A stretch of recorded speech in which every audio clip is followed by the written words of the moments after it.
हे प्रभु ये क्या हुआ, जिस सब्जेक्ट को सबसे ज्यादा पढ़ा उसी में सबसे ज्यादा नंबर कम।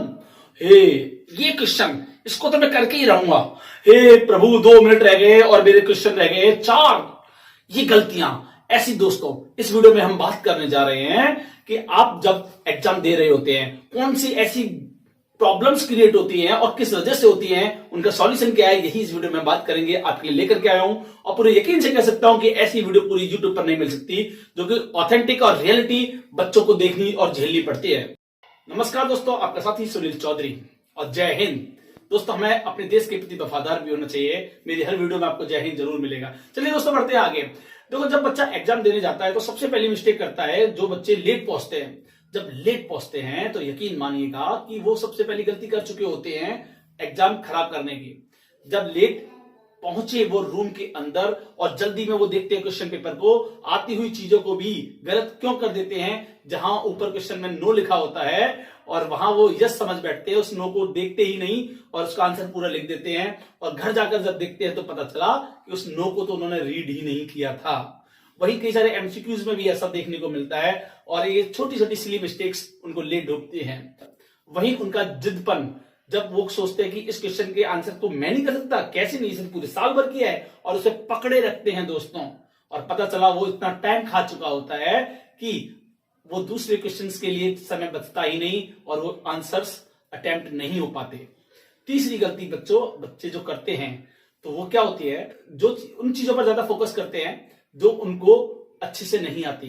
तो सबसे पहले जब आप लोग एग्जाम देते हो तो उस एग्जाम में आपको जो चीजें आती हैं आप उनको पहले करिएगा। जब एग्जामिनर कॉपी चेक करता है तो आपका आंसर देख करके उसका मूड सेट हो जाता है कि ये तो बच्चा ठीक लिख रहा है, और आगे भी कहीं गलती करता है तो उसको वो इग्नोर कर देता है। लेकिन आपने पहले ही वो क्वेश्चन जो सबसे टफ था, जिसका आंसर अच्छे से नहीं आता था, वो आपने अटेम्प्ट किया, तो ऐसे में उस एग्जामिनर का मूड बन गया डिडक्शन करने का आपके मार्क्स को, और नंबर कम रह गए।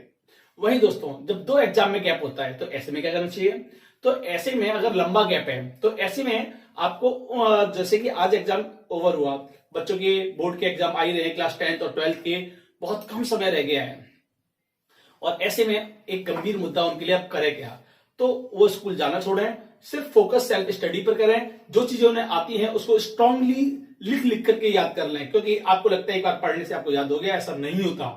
जब हम किसी व्यक्ति से मिलते हैं और एक बार मिलने से ही दूसरी मुलाकात में उसका नाम तक याद नहीं रहता, जो कि सिंगल एक वर्ड का होता है, तो ऐसे में पूरे सिलेबस को कैसे याद रख सकते हो आप। तो ऐसे में आपको लिख करके जब आप प्रैक्टिस करते हो तो याद हो जाएगा, डोंट वरी, चिंता मत करो।